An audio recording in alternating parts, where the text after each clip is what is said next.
I'm 31 now, but this whole thing started when I was 26, broke, tired, and trying to get my life together while my family seemed to take turns reminding me how much of a failure I was. My name's Jason, and for most of my adult life, I was the guy everyone went to when something needed to be paid. Rent, car repairs, unexpected bills, you name it. I wasn't rich, not even close back then, but I worked hard, saved harder, and when I started my own small tech support business, it finally took off enough that I could help out when people needed it. At least, that's what I thought I was doing. Helping. In their eyes, apparently, I was just a convenient wallet with legs. My mom used to say things like, "You're such a good son, Jason. You always step up." But behind that sweet tone was an expectation, a quiet pressure that if I didn't step up, I'd be letting the whole family down. My aunt, her sister, was even worse. She had a son, Tyler, my cousin, who was the golden boy. Tyler couldn't hold a job longer than 3 months, but somehow he was just unlucky. Whenever he got into trouble, everyone turned to me. "Jason, could you cover this month's car payment for Tyler? He's looking for a new job." "Jason, your aunt's short on rent again. Can you help out?" It's just until she gets her tax return. Spoiler, that tax return never came. Over time, my help became routine. They stopped asking, they started assuming. I'd get texts like, "Hey, can you transfer 200 before Friday?" Or "Rent's due, just send it to mom's account." "No please. No thank you. Just orders." It was subtle at first, but I started noticing how they talked around me during family gatherings. Tyler bragged about things he bought with his money, like that new car, which, of course, I helped pay for. My mom smiled proudly when he told people about it. But when someone asked about me, she'd say, "Oh, Jason? He's still doing his little computer thing." That little computer thing was supporting half the family, but I kept quiet. I told myself they didn't mean it. I told myself it's just family, that this is what family does. Still, every time I'd see my savings drop because of someone else's crisis, something inside me felt smaller. Like I was shrinking into the background of their lives, becoming invisible except for my bank account. Then came the moment that cracked the shell. It wasn't dramatic at first, just an ordinary Thursday afternoon. I was fixing a client's laptop when my phone buzzed. It was a voice note from Tyler, except it wasn't meant for me. I saw the preview. Haha, he'll never know. I almost didn't open it, but curiosity got the better of me. I tapped play and froze. Tyler's voice came through first, laughing. "He actually thinks he's helping," he said between chuckles. "Bro, he's paying all our bills like he's the hero of some movie." My aunt's voice chimed in, smug as ever. "Let him feel useful. He doesn't have anyone, so this makes him feel important." And then my mom. My own mom. Calm, matter of fact. "As long as he keeps paying, let him. No need to ruin a good thing." I don't even remember dropping my phone. I just remember the sound of my heartbeat in my ears. It felt like a punch, not physical, but deep enough to make me dizzy. My throat tightened, my stomach twisted, and I just sat there staring at the floor, trying to process what I'd heard. My family, the people I'd bent over backwards to help, were laughing at me, using me. I replayed the message again just to be sure I wasn't overreacting. But every word hit harder the second time. That night, I didn't sleep. I stared at my ceiling, thinking about every bill I'd paid, every time I skipped something I wanted because someone needed help. All the times I told myself it was worth it, that they cared. Turns out, they cared about what I could give, not who I was. It wasn't even the money, really. It was the betrayal. That casual cruelty, like my kindness was just some joke they were all in on. The next morning, I got a text from Mom. "Hey, reminder that Aunt Lily's utilities are due today. You know the drill." Just like that. No mention of the voice note, of course. They probably didn't even realize they'd send it to me. I stared at the message, and for the first time in years, I didn't reply. I didn't pay, and it felt strange, freeing, but also terrifying. Like I was breaking some invisible rule that kept their whole world running. For the next few days, I went quiet. No transfers. No texts. I still got the usual messages. "Hey, can you cover my insurance?" "Jason, the rent's due. Did you forget the payment again?" I ignored them all. Each day I stayed silent. The guilt started fading. The confusion turned into something sharper. Anger, maybe. Or clarity. Because now I realized just how deep this went. They weren't struggling without me. They were entitled. Dependent. And I had built that system with my own hands. On the fourth day, my mom called. I didn't pick up. Then Tyler called. Then my aunt. Then again. Over and over. By that night, I had 16 missed calls. I knew what was happening. Rent was bouncing. Bills were overdue. The card payments weren't going through. Their hero had stopped playing along, and the safety net they mocked was gone. I sat in my small apartment, laptop open, watching the numbers in my account stay still for once, untouched mine. And I thought about that voice note again. About how easily they dismissed me. He thinks he's some kind of hero. That line repeated in my head like a mantra, but this time it didn't sting. It just made me smile. Because maybe I wasn't the hero in their story. Maybe I didn't need to be. A week after that voice note, my phone started exploding. 47 missed calls. 12 voicemails. Texts from every direction. The messages were getting desperate now. Jason, the rent bounced. Why did you cancel the payments? Please, we need help. And then, finally, one from Mom. What did you do? I just sat there, staring at the screen, letting the notifications pile up. The irony wasn't lost on me. After years of them treating me like background noise, suddenly, I was the only voice they wanted to hear. My hands hovered over the phone for a long time, and then I smirked, not out of cruelty, but realization. I didn't owe them my silence anymore, or my money, or my obedience. And that's when I decided. I didn't reply that night. I let the messages keep coming, piling on top of each other until my phone looked like a flashing alarm. Every ping was another piece of guilt they were trying to throw at me. Jason, your aunt's car is being repossessed. The landlord's threatening to evict us. We'll talk about this when you calm down. That last one made me laugh, when I calmed down. As if I was just having some irrational tantrum instead of finally realizing I'd been played for years. The next morning, I woke up to an email from my mom. Subject line, "This isn't you." The body was short. "We all make mistakes, but punishing family isn't how you were raised. Call me when you're ready to make things right." That line, "make things right," hit me like ice. To her, I was the one who broke something. Not the years of manipulation, not the way they used me like a credit card with no limit. No, I was the problem because I stopped enabling them. I didn't respond. I went about my day like normal, helping a client set up a new office network, but my brain was looping their words from that voice note. The laughter, my mom's calm tone, my aunt's snide remark, let him feel useful. The longer I replayed it, the more I saw every past interaction in a new light. The thank yous, that sounded mechanical. The times they guilt-tripped me by bringing up family loyalty. "You know your father would have helped if he were still here." Or, "You're the only responsible one, Jason." Back then, those words made me feel needed. Now, they just felt like strings I'd been too naive to see. 3 days later, my mom showed up at my apartment unannounced. She had that look, the tight smile that wasn't really a smile. "Can we talk?" she said before I could even say hello. I stepped aside, mostly because I didn't want the neighbors hearing her start something in the hallway. She walked in like she owned the place. "You've been avoiding us," she said. "Your aunt's beside herself. Tyler's embarrassed. Why are you doing this?" "Doing what?" I asked, keeping my voice even. She gave me that motherly stare, disappointment mixed with condescension. "You're acting out of spite. You can't just cut off your family, Jason. They depend on you." That word again. Depend. Like it was normal. Like it was a privilege for me to be depended on. "They'll have to figure it out," I said. Her smile faltered. "Jason, stop this nonsense. You've always helped. Don't ruin that reputation." I almost laughed. "Reputation? What am I, a brand?" "You know what I mean," she said quickly. "People talk, Jason. Your aunt has been telling everyone how ungrateful you've become." I felt a sharp pang in my chest, but I didn't show it. Ungrateful? For what? Paying their bills. She sighed, shaking her head like I was a child who couldn't grasp basic morality. "Money comes and goes, but family doesn't. You're letting bitterness change you." I wanted to tell her I wasn't bitter. I was awake. But I could tell she didn't come to listen. She came to reel me back in. I heard the voice note. I finally said. That got her. Her face went pale for a second, but she recovered fast. "Jason, that was taken out of context." "I didn't take it out of context. You literally said, as long as he keeps paying, let him." She hesitated. "That's not what I meant. You know how we joke around sometimes." I stared at her, letting the silence stretch. "You were laughing about me, Mom." Her eyes hardened. "You always overthink things. That's your problem. You can't take a joke." It was so perfectly gaslight why that I almost admired it.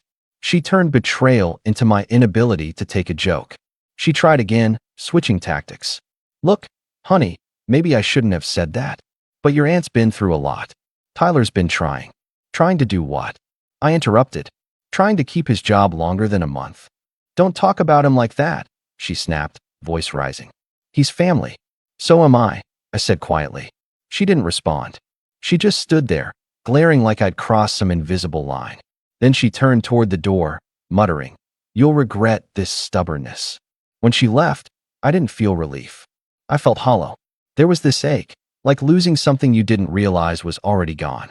Over the next week, the phone calls became more strategic. First came the guilt. We just need a little help until we get back on our feet. Then the manipulation. You're really going to let your own mother struggle? Then the anger. You're selfish. We made you who you are, and this is how you repay us. That one came from my aunt. The same aunt whose rent I'd covered for 2 years straight. Tyler tried, too. His messages were shorter, colder. Thanks for nothing, man. You think you're better than us now. Then later, you ruined everything, dude. I can't even drive to work. The irony of him accusing me of ruining things wasn't lost on me. It was around that time I started noticing a shift in how I felt. At first, it was sadness, then anger, then something else, resolve. I started pulling back from more than just the money. I stopped going to family dinners. I muted the group chat where they'd send photos of meals I usually paid for. For the first time, I realized how quiet life could be when no one was demanding a piece of you. But they didn't take the hint. If anything, it made them worse. My mom began sending updates meant to guilt trip me. Pictures of Tyler's kids with captions like, "They miss Uncle Jason," or "They don't understand why you're being distant." I loved those kids, but even that love was being used as leverage. Then came the family intervention. A Saturday morning, I get a text from Mom, "Dinner tonight." No excuses. Against my better judgment, I went. Part of me thought maybe, just maybe, they'd own up to what happened. That we'd talk like adults. When I got there, the whole gang was waiting. Aunt Lily, sitting with her arms crossed. Tyler, pretending to scroll on his phone, but clearly tense. My mom, at the head of the table, with that look, the one that said she already decided how this night was going to go. "Jason," she began, voice soft, "we need to clear the air." "Great," I said, sitting down. "Let's do that." She smiled faintly. "We understand you've been hurt. That voice message wasn't kind, and we're sorry you took it that way." "I didn't take it any way," I said. "You said what you said." Aunt Lily sighed dramatically. "For goodness sake, Jason, it was just banter. Families tease each other. You're acting like we committed a crime." "You used me," I said, keeping my tone calm. "That's not teasing." Tyler finally spoke. "You make it sound like we forced you. No one made you pay anything, dude." I looked at him. "No, you didn't have to. You just made sure I felt guilty every time I didn't." He rolled his eyes. "Man, you're really milking this victim thing, huh?" That did it. The laughter in that voice note suddenly echoed again in my mind. My hands clenched under the table. "I'm not a victim," I said slowly. "I just stopped playing the role you gave me." Silence. Then my mom leaned forward. "Jason, listen to me. Families go through ups and downs. You've always been the stable one. That's your gift. You take care of people." I stared at her. "You mean I pay for people?" She didn't even flinch. "You're twisting it." It was surreal, like watching actors reading from a script I'd already seen. Every line was familiar, every justification predictable, and all of them built on one thing: the belief that I'd cave eventually. I didn't. Halfway through dinner, when it became clear I wasn't budging, my aunt muttered, "Some people forget where they came from once they get a little money." I looked her right in the eye. I didn't forget. I just finally remembered how much I gave. That ended the conversation. They all went quiet, and I excused myself before dessert. Outside, the night air felt heavy. My hands were shaking, but not from anger, from adrenaline. For years, I'd been trapped in their orbit, afraid to break free. Now I had, and it felt both terrifying and exhilarating. But I had no idea that was only the beginning.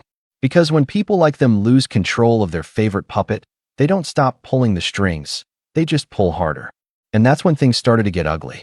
It started small, the kind of small that doesn't set off alarms at first. My mom would accidentally send me texts meant for my aunt. Things like, "He's being dramatic again, but he'll come around. He always does."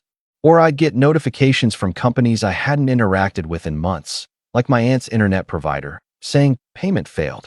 At first, I assumed they'd just forgotten to change the billing info after I stopped paying. But then, one morning, I opened my online banking app and froze. There it was, a $1,200 withdrawal from my account labeled Recurring Transfer, Family Fund. I didn't remember setting that up. In fact, I knew I hadn't. My heart started pounding. I scrolled back through the transactions, and there it was, automatic transfers every month, going back 2 years. I must have set them up early on when I was helping out, but they were supposed to have been canceled long ago. Yet someone had clearly reactivated them. I logged into the payment portal, hands shaking, and saw the authorization note. Accessed by Lily M., my aunt. For a minute, I couldn't even process it. I just sat there, staring at the screen, trying to convince myself there had to be an explanation. Maybe she'd misunderstood. Maybe she thought she was managing her own account. But when I checked the linked phone number for the confirmation texts, it wasn't hers. It was my mom's. That's when my stomach dropped. I called the bank immediately, explained the situation, and they confirmed the transfers had been reinstated from my mom's device using the saved credentials on a shared login. A shared login I'd given her years ago when she needed help setting up her own account. She must have remembered or written it down. I canceled everything, froze the account, and changed all my passwords. But the betrayal sat in my chest like a stone. My own mother had gone behind my back and reactivated payments to funnel money to my aunt, the same aunt who laughed about using me. That night, I sat in my apartment, lights off, just staring at my laptop screen. The anger didn't come in loud waves. It came quietly, slowly, like a realization that something sacred had been broken and couldn't be fixed. This wasn't about money anymore.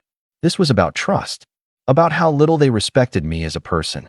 The next day, I called my mom. She answered on the second ring, sounding cheerful, almost too cheerful. "Jason, finally. I was hoping you'd call. How are you, honey? Why did you touch my account?" I said flatly. There was a pause, followed by a small laugh. "What do you mean? Don't play dumb, Mom. You know exactly what I mean. You and Aunt Lily reinstated those transfers." She sighed dramatically. "Jason, you're blowing this out of proportion. Your aunt was behind on bills, and you've always helped before. I thought it was okay. You thought it was okay to go into my account without my permission? It's not like I stole anything," she snapped. "I was just trying to help your family survive. You're acting like a stranger." I clenched my jaw, trying to keep calm. "It's my money, Mom. You don't get to decide what I do with it. Your father would be ashamed of how selfish you're being." That line, that manipulative, poison dagger of a line. She'd said versions of it my whole life whenever she wanted something. Invoking Dad, who passed when I was 15. It used to work every time. But this time it didn't. "Don't use Dad to justify this," I said quietly. "He taught me to help people, not to let them walk all over me." "Don't you dare talk to me like that," she shouted, voice trembling with fury. "After everything I've done for you." I hung up. For the first time in my life, I hung up on my mother. And it felt both terrifying and liberating. The next day, I got an email from my landlord saying someone had called pretending to be me, trying to get access to my lease records. When they couldn't verify the security question, they hung up. I knew immediately who it was. There were only 2 people in the world bold enough and desperate enough to pull something like that. I confronted her again, this time by text. "Stop trying to access my accounts." She replied instantly. "We wouldn't have to if you'd just talk to us." "Talk to you? You literally stole from me. Watch your tone. You've changed." "Yeah, I finally learned boundaries." She didn't reply after that. For a few days, things were quiet. Too quiet. I almost believed maybe the shock had finally sunk in, that they realized they'd crossed a line. But then, one afternoon, while I was on a video call with a client, I got a notification that my credit score had dropped by 73 points. Confused, I checked my credit report, and my stomach flipped again. A new loan. $15,000. Under my name. I immediately called the lender and explained it was fraudulent. They confirmed the application came through with my personal details, date of birth, address, even the last 4 digits of my social security number. The contact email listed was my mother's. The woman on the phone said something that made my blood run cold. It was approved after a verification call with a family member. She said she was your co-signer. I swear, for a second, the room spun. My mom had not only accessed my accounts, she'd taken out a loan using my identity. That night, I drove straight to her house. No warning, no texts, just showed up. The porch light was on, and through the window I could see them all, Mom, Aunt Lily, and Tyler, sitting around the dining table like it was any other night. When I knocked, my mom looked surprised but smiled like nothing was wrong. "Jason, you're here for dinner." "No," I said, stepping inside. "We need to talk." Aunt Lily groaned. "Oh, here we go again." I ignored her. "Mom, did you apply for a loan in my name?" Her expression didn't even flicker. "Don't be ridiculous. They have your email on record." "That must be a mistake," she said, waving her hand. "You always overreact to things." Then explain how they had your phone number as the cosigner contact. Now she froze. Her lips parted slightly, and for the first time, I saw something flicker behind her calm facade, fear. But it was gone in a second, replaced with indignation. "You don't understand how hard it's been for your aunt, Jason. She's drowning in debt. You have more than enough. We were just." I cut her off. "You stole my identity to cover for her debts. That's not helping. That's criminal." "Watch your tone," she yelled, standing up so fast her chair scraped the floor. "After everything I've done for you, this is how you speak to your mother?" Tyler chimed in from the side.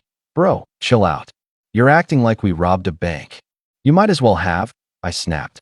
My aunt stood too, voice shrill. "We were desperate. You have savings, you don't even have kids or responsibilities.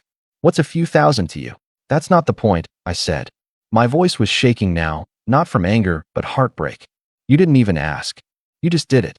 You didn't see me as family. You saw me as a solution." My mom's eyes filled with tears, but I couldn't tell if they were real or another performance. "Jason, I raised you alone after your father died. I sacrificed everything for you. And now, when I need help, you call me a thief." I swallowed hard. "Yes, because that's what you did." She slapped me. It wasn't hard, but it wasn't light either. Just enough to sting, to shock me into silence. The sound echoed in the room. No one moved. Even Tyler looked stunned. "You ungrateful little boy," she hissed. "You think your money makes you better than us? Everything you have came from me." I took a step back, shaking. "No, Mom. Everything I have came despite you." That broke her composure completely. She screamed, a raw, wounded sound that didn't even sound human. "Get out. You're no son of mine." I stood there for a second, looking at all of them, the family I'd sacrificed years for, the people I thought I was saving, and realized there was nothing left to salvage. As I walked to the door, my aunt muttered, "You'll regret this, Jason. We always land on our feet. You'll come crawling back when you realize family's all you've got." I turned and looked at her, my voice low. "You're right. Family's all I've got. That's why I'm done pretending you're mine." I left without looking back. That night, sitting alone in my car, I felt hollow. My face was still burning from the slap, but it wasn't the pain that stuck with me. It was the finality of it. The way my mother's voice cracked when she said, "You're no son of mine." Something inside me shifted that night. The illusion that I could fix things, that they'd ever see me as more than a wallet, shattered completely. They hadn't just crossed a line. They'd erased it. And as I stared out the windshield, city lights blurring through the tears I hadn't even realized were falling, one thought kept looping in my head. If they wanted to treat me like the enemy, then maybe it was time I stopped playing the hero. The next few weeks felt like freefall. The kind where you don't even realize you're falling until you hit the ground, hard. My mom's words, "You're no son of mine," echoed in my head every morning when I woke up, every night when I tried to sleep. I thought I'd built walls thick enough to stop her from getting to me, but that line dug straight through them. I kept telling myself I'd done the right thing, that cutting them off was the only way to protect myself. But there's something about losing the people you grew up with, no matter how toxic they are, that leaves a hole. I deleted their numbers, blocked them all, but it didn't stop the messages. They found ways.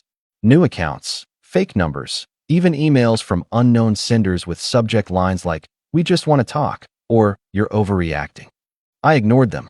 Still, it wore me down. Every ping from my phone made my stomach twist, like the ghosts of their expectations were still haunting me. The loneliness hit next. My apartment, usually my sanctuary, suddenly felt like a hollow box. Quiet, too quiet. I'd never realized how much of my time had been consumed by them, paying their bills, answering their calls, planning their emergencies. Now that all of it was gone, there was this silence I didn't know how to fill. Work helped a little. I threw myself into it, doing 12-hour days, sometimes 14. My small IT business had always been steady, but now I started taking on extra clients just to stay busy. It wasn't about the money, it was about distraction. If I stopped moving, I had to think. And thinking hurt. Still, the nights got to me. That's when the guilt crept in. The what ifs. What if mom actually needed help? What if Tyler lost his job and couldn't feed his kids? What if I'd gone too far? I'd catch myself scrolling through old photos, birthdays, family cookouts, Christmas mornings, and I'd remember how it used to be, or at least how I thought it was. But then I'd hear her voice again from that night. "You're no son of mine." And the guilt would turn back into anger. It wasn't until I got a letter from my bank that the anger found direction. Apparently, there had been another attempt to open a credit line under my name. This time, it was flagged instantly. They'd tried to use my old address, my mom's address, as the mailing location. I remember just staring at the paper, jaw tight, pulse pounding. It wasn't over. They weren't done. That was the day I decided I wasn't going to play defense anymore. I went to the police first.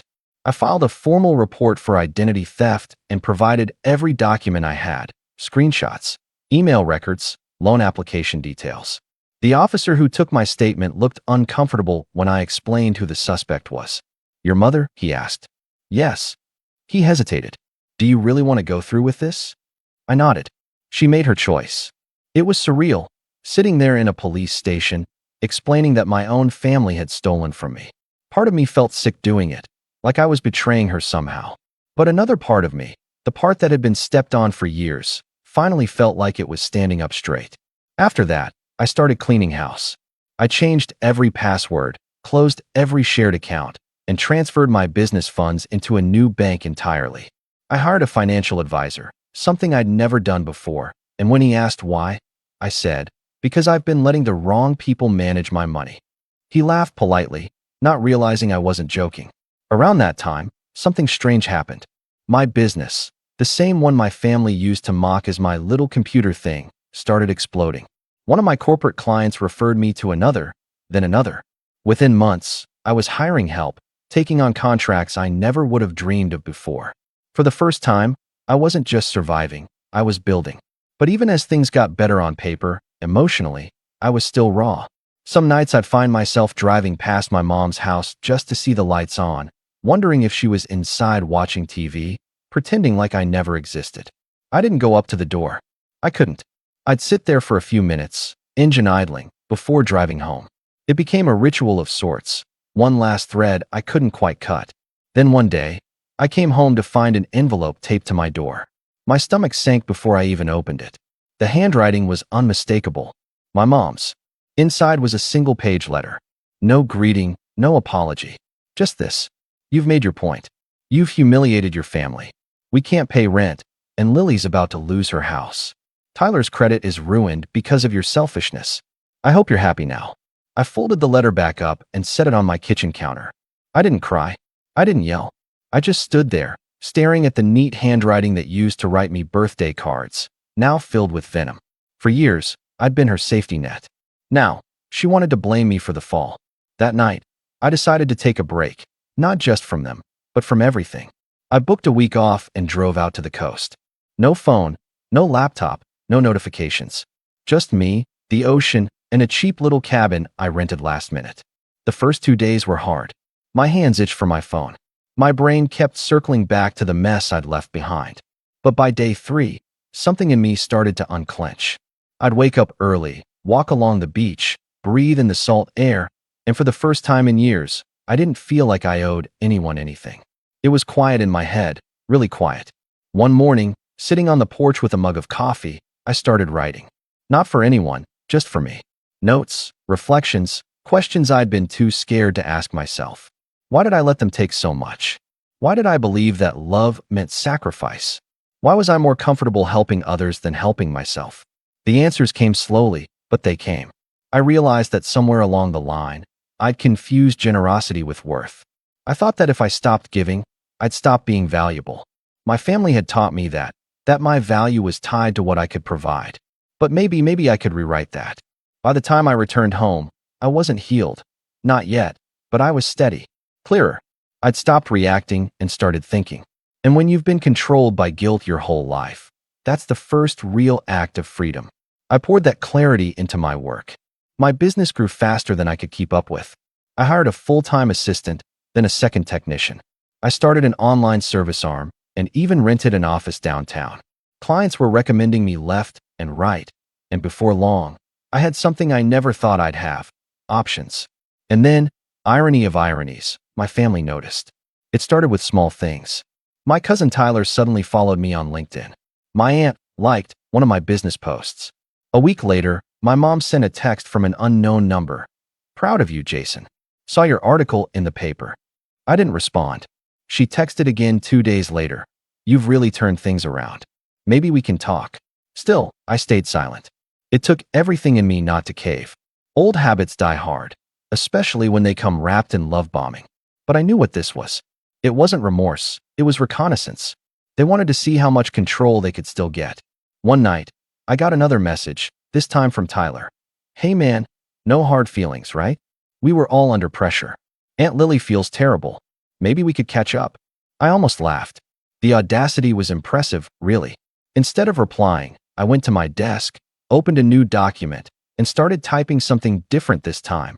Not reflections, but plans. Notes. A timeline. Dates, transactions, screenshots, bank reports. Everything they'd done. Because while they thought I'd moved on, I hadn't. Not completely. And now that I finally had the resources and clarity, I realized I didn't just want to walk away. I wanted accountability. I didn't want revenge out of anger. I wanted closure built on truth. So while they were busy pretending nothing had happened, I was quietly building a case, one careful step at a time. It started as self-protection, but as I pieced things together, the scale of what they'd done became clearer. The fraudulent loans, the unauthorized withdrawals, the fake co-signatures. There was enough there to not only clear my name, but expose the web of manipulation they'd been running for years. Still, I wasn't rushing. I wanted them to believe they'd gotten away with it. To relax. To feel safe. Because when I made my move, it wouldn't just be about money anymore. It would be about truth. And truth, I was learning, had a way of hitting harder than revenge ever could. The more I dug, the more I realized just how deep the rot went. It wasn't just the loan or the unauthorized transfers. That was only the surface. When I started organizing all my documents, I found smaller things I'd missed over the years. My old utility bills had duplicate payments that didn't match my usage. Insurance renewals with additional names attached. Subscriptions that didn't belong to me. One of them for a family streaming plan registered under my mother's email. It was like finding fingerprints at every corner of my life. Quiet, subtle theft spread out over time. They hadn't just used me. They'd built their stability on me. I spent days collecting everything into folders. One for financials, one for digital evidence, one for correspondence. I color-coded each event, made notes about every incident, date, context, what was said. The deeper I went, the less this felt like an emotional wound and more like a strategy problem to solve. I wasn't just Jason, the son they could guilt into paying their way. I was a business owner, someone who'd built a system from nothing. And now, I was going to use that same discipline against them. But I didn't want a messy explosion. I wanted something airtight. Something that would leave no room for denial. Around this time, I met a client who changed everything. Her name was Lauren, an accountant who specialized in forensic finance. She worked with small business owners who suspected internal fraud. We hit it off professionally right away. She had that sharp, methodical energy that could cut through fog. One afternoon, while I was fixing her office network, she noticed my organized spreadsheet on a second screen. "You're tracking cash flow discrepancies?" she asked. "Something like that," I said. "But it's personal, not business." She smiled. "Personal thefts are still thefts. Want me to take a look?" I hesitated. Sharing your family drama with a near stranger felt exposing. But something about her calm, non-judgmental tone made me nod. I explained the basics, skipping the emotional details. She listened quietly, eyes scanning the screen. After a few minutes, she leaned back and said, "Jason, you realize this is a clear pattern of financial abuse, right? You could absolutely press charges, especially with this much documentation." Hearing the phrase financial abuse hit hard. I'd called it manipulation, betrayal, even theft, but that word made it feel official. Like what happened wasn't just morally wrong, it was legally recognizable. Lauren offered to help me go through everything properly, pro bono at first. She said she hated seeing people taken advantage of, and she wanted to make it bulletproof. We spent evenings going over records, flagging inconsistencies, printing emails. She even pulled credit reports under my name from multiple agencies and cross-checked them for linked accounts. That's how we found something I never would have caught. My mother had listed herself as an authorized user on one of my older credit cards. Without my consent, that one piece changed everything, because it meant I now had proof of access and ongoing misuse. When Lauren compiled the report, she looked at me and said, "If you ever want to take them to court, you can. You'd win." But legal victory wasn't enough for me. I didn't just want restitution, I wanted them to see what they'd done, to feel it. That's when the idea hit me. I didn't need to ruin them. I just needed to remove the illusion they controlled me.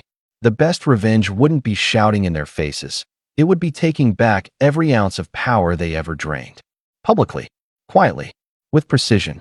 So I started with their dependency network. Every bill, account, or joint plan I'd ever been attached to, I unraveled it. Slowly, surgically. The joint insurance policy? Canceled and reissued under my business. The old mobile plan with shared family discounts. Terminated. Each person now had to pay their full rate. The streaming services they freeloaded on?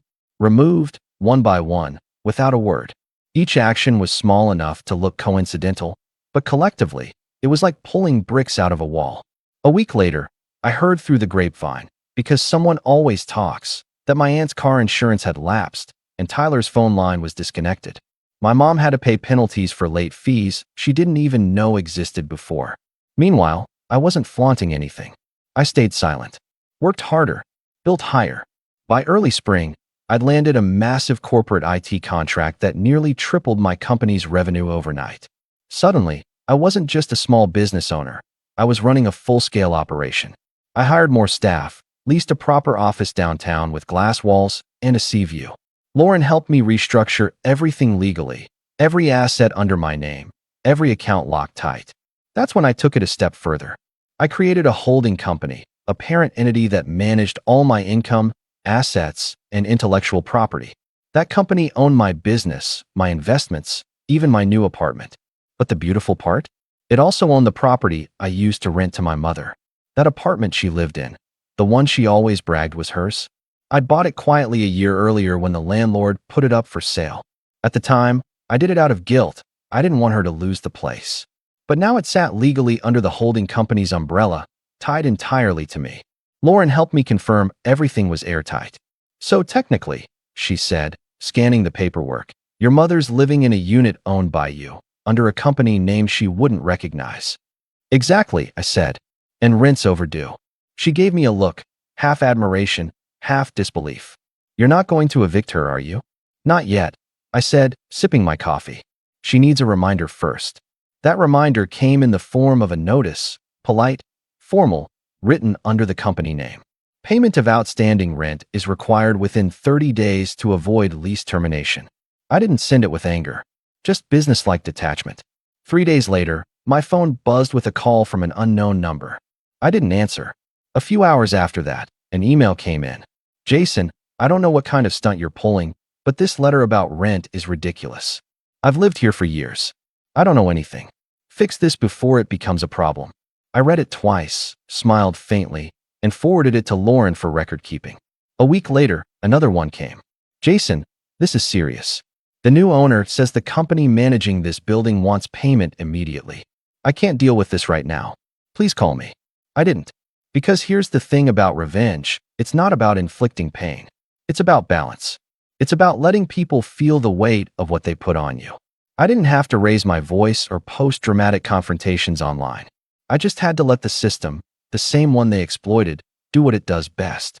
While they scrambled, I kept moving forward. I opened a foundation, small at first, to provide tech education for underprivileged teens.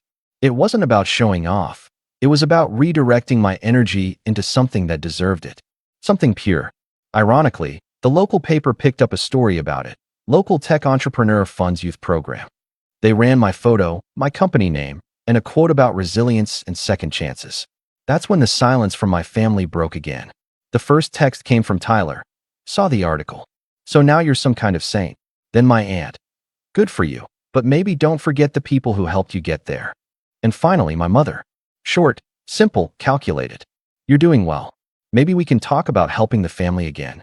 That one made me pause. Because even after everything, the betrayal, the theft, the slap, she still thought she could reach into my life with that same old guilt string. But this time, I wasn't the same person she raised. I'd learned something during those months of rebuilding. Power isn't about money. It's about control over your choices, your peace, your silence. And I had all three. So I didn't respond with anger or explanations. I didn't remind her what she did.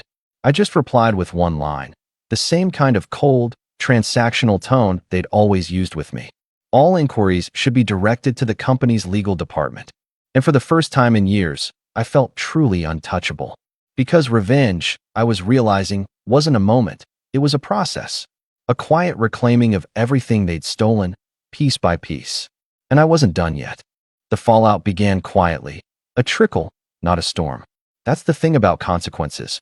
They don't always crash down all at once. Sometimes, they start as whispers in the background, the faint sound of something breaking far away before the echo reaches you. It started with my aunt. Apparently, she'd ignored the rent notices from the holding company, thinking I'd come to my senses. She told the landlord, who was technically me, that she wasn't paying until the mistake was cleared up. 30 days came and went. Then another week. And that's when the formal eviction notice arrived, stamped, dated, and legally airtight. When she got the call from the property manager, she apparently exploded. "You can't evict me," she screamed, according to the report I later received. "I know the owner personally." The property manager, trained to stay professional, replied, "Ma'am, the owner is a company. You'll need to take it up with them." She did. She called, emailed, threatened. But every message went to Lauren's office, not mine. She was the official contact for the holding company, and she handled it with the same calm professionalism she always did. "I understand your frustration, Ms. Matthews," she told her on one of the recorded calls, "but your payment history shows consistent delinquency. We're following standard procedure." Within 6 weeks, my aunt was out of the apartment. I didn't gloat. I didn't even watch. But when I heard she'd moved back in with my mom, I couldn't help but marvel at the irony. The two people who'd mocked me for being too independent were now sharing a roof they didn't own, under a lease they didn't understand, for a property that belonged to me. That's when the real cracks began to show. Tyler's job, the one he bragged about having connections to, fell apart. Turns out, the company he worked for had done an internal audit. He'd been listing fake expenses and taking advances he wasn't entitled to. When HR contacted the bank on file to verify deposits, they found the account was in his mother's name. That alone raised eyebrows, and within a week, he was terminated. When he tried to claim wrongful dismissal, the company presented documentation, most of which matched the fraud patterns from my report. Apparently, they'd found out because the police department had contacted them as part of the ongoing financial abuse investigation. That was the first domino to fall publicly. My mom, meanwhile, was unraveling in private. Her house, the one she'd always treated like a family landmark, was suddenly under review for unpaid taxes. She'd been forgetting to pay property tax for 2 years, assuming the bills were being handled by someone else. I knew exactly who she thought that someone was.